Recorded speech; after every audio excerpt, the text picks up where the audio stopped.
Donc voici une nouvelle vidéo pour vous parler de la Rieju 500 Aventura après 8300 km. Donc ça fait un peu plus d'un an que je l'ai. Alors qu'est-ce que j'ai fait dessus? Tout d'abord, j'ai changé les pneus, j'ai enlevé les CST, donc les pneus d'origine qui sont des pneus à crampons, qui j'avais pas confiance sur le mouillé notamment. Donc j'ai mis en fait des Pirelli Tri 3 Scorpion. Aujourd'hui, bon c'est le jour et la nuit, quoi. La mécane, on la conduit hyper facilement et ça tient le pavé sur la route nickel. C'est plus du tout la même chose. Par contre, effectivement, moi je fais pas du tout de tout terrain à proprement parler. Je fais au pire quelques petits chemins blancs. Mais voilà, je fais surtout de la route, donc c'était idéal. Donc moi je fais 1m85 pour un peu plus de 100 kg. Donc qu'est-ce que je peux dire sur cette moto? C'est que la bulle est un peu basse, elle n'est pas réglable. Donc moi le vent arrive juste pile au-dessus de ma visière de casque. Voilà. Après, sur les aspects que je pourrais dire de négatifs, j'en vois pas beaucoup, je parle bien, c'est cool. Je n'en vois pas beaucoup. Peut-être la disposition du pot d'échappement qui effectivement empêche de mettre des sacoches souples parce que ça vient toucher. Donc on est obligé effectivement de mettre à ce moment-là tout un système d'armature pour pouvoir mettre des sacoches soit souples ou rigides. Voilà, après oui, alors qu'est-ce qui ne fonctionne pas vraiment? Eh ben ce sont en fait les jauges à essence. Il y en a deux, comme vous le savez, il y a deux réservoirs.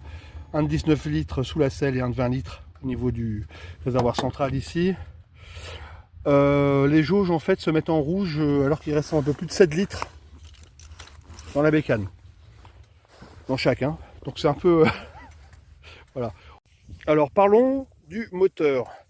Donc un bicylindre 471 cm3, qui n'est ni plus ni moins que le même que celui de la Honda CB500.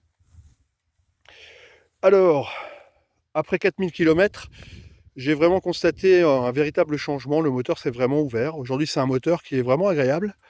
C'est-à-dire que sa plage optimale de fonctionnement, c'est entre 4003, on va dire, et 7000 tours.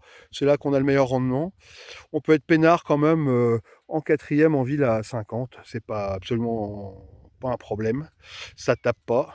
Bon, on sera plus à l'aise évidemment en troisième. Mais voilà, c'est un moteur qui est capable de monter assez vite dans les tours. Alors c'est pas la peine à mon avis d'aller au-delà de 7200 tours. C'est perdre, enfin ça sert à rien. La bécane marcherait très bien comme ça. Sur les routes de montagne ici, vous voyez, on est dans le secteur on est en Isère. En arrière-plan, vous voyez la Chartreuse ici, le lac de Paladru. Donc en fait, c'est des secteurs sur lesquels je vais pas mal. J'ai roulé avec un collègue qui a un 1000 Vestrom. Honnêtement, il pouvait pas aller tellement bien plus vite que moi. Dans toutes les courbes, c'est une bécane qui tient très très bien. Si vous êtes sur le bon régime, si vous êtes sur cette plage de régime là, c'est parfait.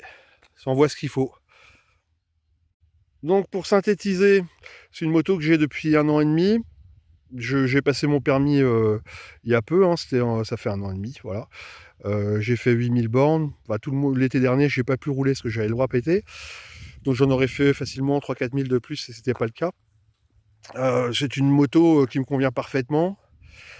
Je pense que c'est idéal en A2, mais il faut, à mon avis, quand même mesurer plus d'un mètre 75. Parce que quand même, elle est haut perché. Donc aux allures lentes, il faut faire super gaffe et quand on n'est pas un motard expérimenté, on a tendance à se faire peur, quoi.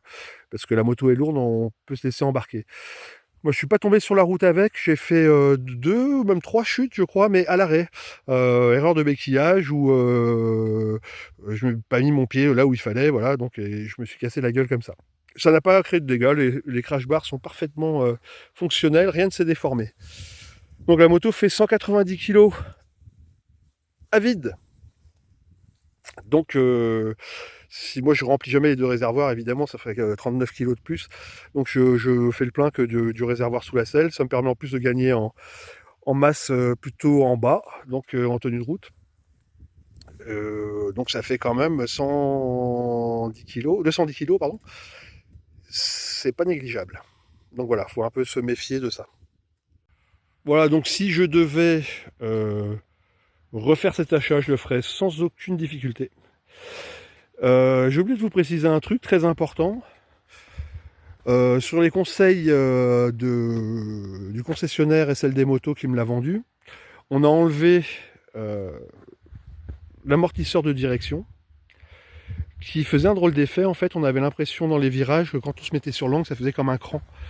Et en fait, cet amortisseur de direction, il est valable uniquement si on fait du hard off-road. Autrement, ça n'a absolument pas d'intérêt. Donc du coup, on l'a enlevé.